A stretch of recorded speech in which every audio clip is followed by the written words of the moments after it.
guys, welcome back to my channel. Today's video is going to be the second video in the authenticity series that I'm doing. And essentially the series, if you haven't heard about it yet, I actually mentioned it in my last video on knowing yourself so that you can love yourself. So make sure you go back and watch that video if you haven't seen it yet. But essentially the series is just all about my journey to being my 100% authentic self. I also shared in one of my previous videos on overcoming depression that I've just really been dealing with some mental and emotional battles like anxiety and depression for a really long time. And so I'm doing this series kind of as my journey to taking steps to an 100% authentic life. And I'm hoping that as I share what I've learned along the journey and how I've been able to grow, it'll help you guys or anyone else who might be struggling with the same thing. So I'll add the menu here on the next screen showing you guys what the series is all about. It's, to me, again, all the steps that I've taken to start tackling some of these things and start tackling some of the mental and emotional battles that I've been having and stepping into my 100% authentic self. So if you're interested in catching the rest of the episodes in this series, please make sure you hit that subscribe button, and also please consider hitting the bell notification so that way you'll be notified anytime new episodes in the series come out. So without further ado, let's dive into the video. So this episode of the series is all about letting go of shame, and shame is one of the most destructive emotions that we can possibly experience. So I have a paraphrase version of the definition of shame that I have written down here on my laptop, so I'm going to read to you guys the way that I paraphrased it. And it says, the definition of shame is a painful feeling toward ourselves when we feel that we've done something, or we like or dislike something that we feel we should not like. And so I want to clarify for shame, because I think a lot of people get it confused, that this differs from guilt. And that's because while guilt is similar to shame, it's also a little bit different. So the fundamental difference between shame and guilt is that guilt relates to like a feeling that you get when you feel that you've taken some action that's wrong, or you feel bad about wronging someone else in some way. While shame is a sense of feeling fundamentally flawed, like there's something wrong with you. And this also slightly differs from embarrassment too, which I think people can kind of get confused with feelings of shame. But the difference is that embarrassment is a temporary feeling, so you temporarily feel, silly or wrong about something that you did, while shame is typically deep and long-lasting. So just to give you guys a personal example of some of my shameful thoughts and experiences, the first one that I thought of when I was planning this video is way back in middle school. I never really felt like I fit in anywhere because I always felt like I was too black for the white kids and too white for the black kids, meaning that even though I am black, I didn't really typically listen to the type of music that other black kids would listen to, or I guess that black people are like expected to listen to, like rap music and stuff like that we're stereotyped to listen to and enjoy. And I feel like a certain way where people would say, oh, I sound white or whatever, just that kind of silly stuff. And so when people would find out, for example, that I like punk rock music, and I do actually still enjoy punk rock music to this day, that's kind of like a fun fact that a lot of people don't know about me. Instead of just feeling like embarrassed about it, like, oh, you feel a little silly when people find out, but you get over it pretty quickly, I felt a sense of shame about it, and I often hid it from people because when people would find out, I would feel like something was wrong with me for liking that type of music, or it was wrong or weird to like that type of music because I am black and I should be listening to rap music. And of course, this is a big thing that moms deal with, and if there are any moms out there, you know exactly what I'm talking about. As the mom of an almost 7-month-old baby, this is one of the biggest things that I had to deal with. But I often just felt a ton of shame anytime I would feel like really angry or impatient or frustrated with my daughter, instead of always feeling, joyful and loving towards her and so excited to have a baby. I would feel a lot of shame like that. I would feel like something was definitely wrong with me. Maybe that I wasn't cut out for motherhood, or that I was maybe fundamentally flawed in some way if I didn't always feel loving toward my daughter. So those are just some personal examples of shame for me, if that kind of helps you relate it to your own experience. So the reason that I'm doing a video on this topic is because it's going to be extremely important for you to let go of shame if you want to ever be your 100% authentic self and step into loving yourself. And this is something that I've also been on a journey on, like I mentioned at the beginning of this video. And this is because not only are you going to hide parts of yourself from the world and hide parts of yourself from other people because you're afraid that they would find out those things about you and you would have to experience that sense of shame. So obviously you're not going to be able to be 100% authentic if you're hiding yourself from people. But also you're honestly going to have this sense of almost like loathing and like disliking, really, or almost even, I hate to use the word like hating, but just really strongly disliking yourself if you are carrying the shame. So now that we've talked about what shame is and talked about why it's so important to let it go, I want to share with you guys the top 3 things that I've been doing so far on my journey to let go of shame and start stepping into my 100% authentic self. So the first step that I've taken is I've had to realize that right and wrong are actually highly subjective, and to be honest, they actually don't even really exist. And what I mean by this is I want to share a couple of things that I've learned about you guys from Bob Proctor. If you've been following this channel, you know how much I love Bob Proctor and I mention him all the time. But I'm in a program of his and we've been learning about the natural laws of the universe. And these laws are also explained throughout religion and other texts that teach us about how the world works. But the first law that I want to share with you guys is called the law of relativity. And this law basically states that there is no judgment, really, like there just is. And so to kind of like explain a little bit further, the way that Bob breaks down the law of relativity in his program is, imagine if you had 3 boxes, and box A is like a really small box, box B is maybe like a medium-sized box, and then box C is like a really large box. And so if you're comparing box A to box B, you would say that box B is big or looks big. But then if you're comparing box B to box C, in that scenario, you would say that box B looks small. And so essentially the law of relativity is teaching us that there really is no good, bad, big, small, all these adjectives we have, like judgment words, if you want to call them that. Those things really don't exist. It just is, you know, judgments are relative to whatever you're comparing, whatever it is you're looking at to.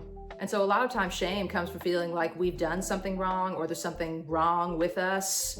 So the law of relativity has really been helping me to let go of the word wrong and realize that's a completely subjective word.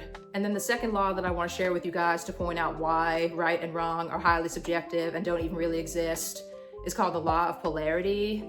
And what this law explains is that for every bad, there's a good, and for every good, there's a bad.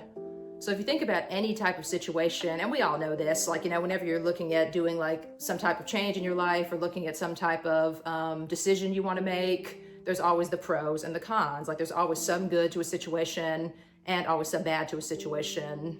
So this is another reason why, to me, there's really no such thing as right and wrong, because if you look at any situation, like even a situation that perhaps the masses would all consider to be wrong, like let's take stealing, for example.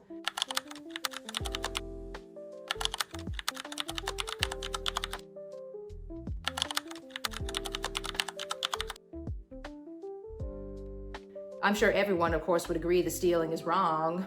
But if you look at it in the situation of that person was stealing because their family was going to starve, or they have like a little baby at home and they had to steal in order to feed the baby and otherwise the baby was going to die, suddenly it doesn't seem so wrong anymore. Suddenly it seems like it was definitely the right thing to do to prevent the baby and the family from going hungry.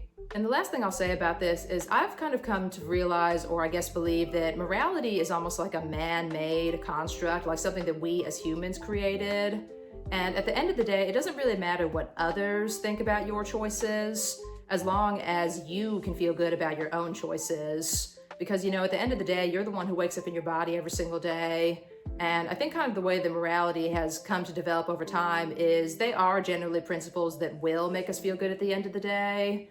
And so that's kind of how they got adopted and passed to society over time. But either way, as long as you can feel good in the situations that you're making, and in the choices that you're making, and genuinely feel good about them, that's all that really matters at the end of the day. The second step that I had to take on this journey is to realize that a lot of the shame I'm carrying actually wasn't really mine. So like I just mentioned a minute ago, when it comes to morality, I think society, our parents, and our peers are really teaching us what's shameful. And we're going based on the opinions of other people instead of stopping to ask ourselves what we really think is considered to be shameful. So just an example of this is, of course, if your parents or your friends follow a certain type of religion, or they believe certain things about being a certain sexual orientation, for example, if they have certain beliefs about that and they consider any other way of being to be a shameful thing or a wrong thing or a bad thing to do, then you're naturally going to feel feelings of shame if you find yourself disagreeing with what your family or closest friends think. So for me on my journey, I've realized that I've had to start taking some time to sit down and actually think about what I really think about a certain subject, completely independent of what my friends or family or the people closest to me or society or whatever have to think about it, and decide if that is something that I really truly believe, or if I'm just picking up beliefs from the people around me. And once I've done this too, I've also realized that whatever it is I think about something, I also have to give myself permission to accept whatever it is that I think. because I think it can be really hard when you're going against the grain of the people closest to you. It can be hard to accept that part of yourself, and that's where a big part of the shame comes from. So it's really important to just meet yourself where you're at and completely accept whatever it is that you believe about certain situations.